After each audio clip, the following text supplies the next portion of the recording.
you could say that language provision in Sweden and in Malmö is very different. We have a different policy environment and different governance of language compared to the other countries. Because we have had very organized language training for refugees since the late 80s. And it has been the municipalities that has formal courses in Swedish for immigrants. But as it is today, all refugees who get a residence permit, they are offered an introduction program. And almost all refugees enter this introduction program. And it consists of language training, civic orientation, and labor market training. And a big half of this program is language training. So almost everybody, like 98-99%, enter language training directly after, or at least within a few months after receiving a residence permit. So it's the question about access and the question about funding.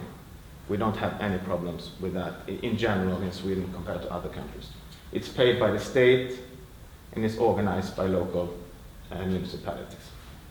It's free of charge, but it's also very, very formalized and centralized. There are a national curriculum, there are standardized grades, there are teacher authorization, there are state agencies that are following up so that the local municipalities do what the law says.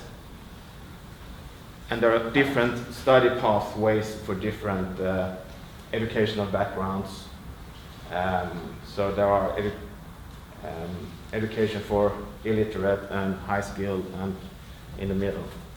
And every municipality in Sweden are supposed to follow these provisions, offer these provisions, small towns, big towns. But it sounds very, very good, but there in Sweden actually, until very, very recently, asylum seekers were totally banned from these language training. But today there are some funding for this.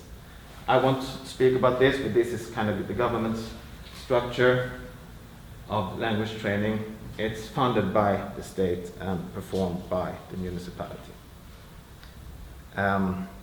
So, what we have been discussing in the Swedish case is how to improve this language training. And one of the major issues have been because before you did language training and then you added labor market activities. But now it's very much focused on doing this in parallel. So people are studying Swedish and doing other activities at the same time. And this is quite well implemented in the local municipalities. Like in Malmö, you study language up until 12 o'clock, and then you go to labor market activities in the afternoon.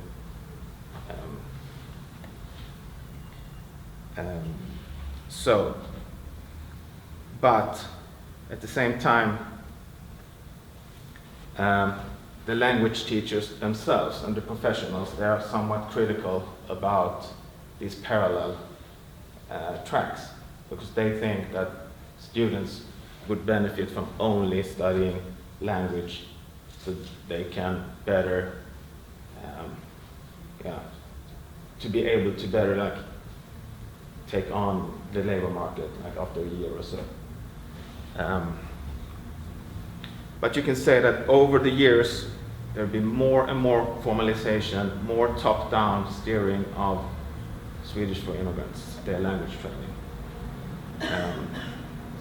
And this top-down governance is because the state was not satisfied with how the municipalities handled this. They wanted more differentiated language training. So there are evening courses, there are language training for persons with disabilities.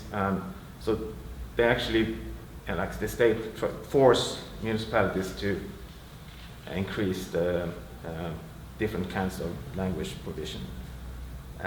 But this sounds very good, but the public discourse is that the language training, the Swedish for immigrants, is not well functioning, and that quite few people study it all the way and finish their education, and the labor market integration in general is quite slow. So this is under another investigation, how to improve this in the future.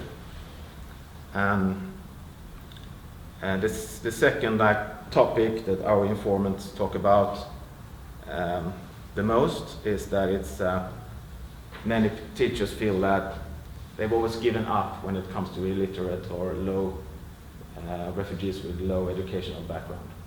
Even though we have specialized paths for illiterate refugees, they don't see any enough progression, and they don't really see that they have a future in the labor market. So they're quite pessimistic overall over the possibilities. So I think that was it. Access and funding doesn't solve everything, but it's a good start.